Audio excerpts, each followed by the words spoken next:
Aquí tenéis el primer bloque de anexos para completar el tema de la exposición y la argumentación.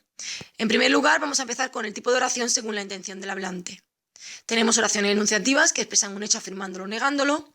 Las interrogativas, que preguntan sobre algo que se ignora, pueden ser directas si van con signo de interrogación e indirectas si no los llevan.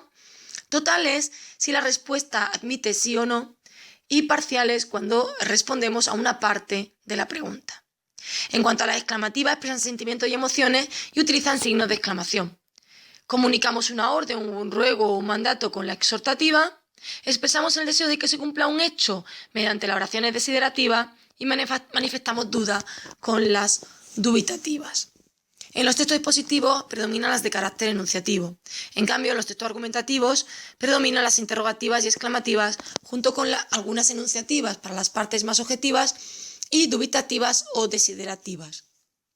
En cuanto a las funciones del lenguaje, tenemos la expresiva o emotiva relacionada con el emisor, que muestra su estado de ánimo.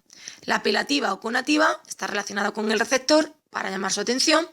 Representativa o informativa relacionada con el contexto, solo pretende informar.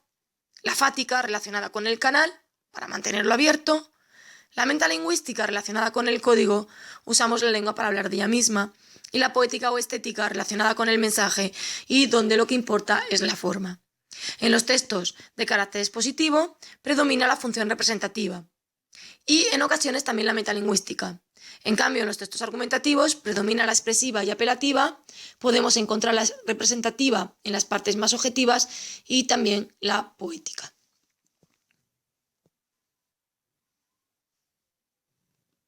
En cuanto al tipo de oraciones impersonales, que son normalmente las que aparecen en los textos de carácter expositivo, nos encontramos las que indican fenómenos meteorológicos, con verbos como llover, nevar, tronar, etc.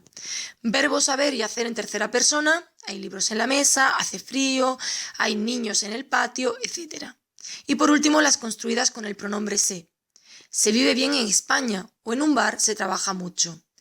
Como observamos, se vive bien en España es todo un sintagma verbal predicado verbal. No hay ningún elemento que pueda concordar en número y persona con vive para convertirse en el sujeto. El se es lo que marca la impersonal. Si eliminamos el se y ponemos un pronombre, él o ella, entonces sí tenemos un elemento que concuerda en número y persona con vive y que no altera el significado de la oración. Se vive bien en España es lo mismo que decir él vive bien en España. Lo único que cambia es que mientras que en la primera no hay sujeto, en la segunda sí lo hay. Y lo mismo ocurre en un bar se trabaja mucho. Todo entero es un sintagma verbal. No hay ningún elemento que funcione como sujeto. Y si quisiéramos decir él o ella, tendríamos que eliminar el se. Él en un bar se trabaja mucho, como veis, no tiene sentido.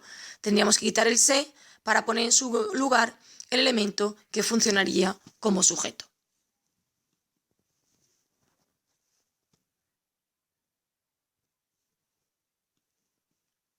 Bien, pues hasta aquí este primer bloque de anexos, que nos sirve para completar el material del texto expositivo argumentativo.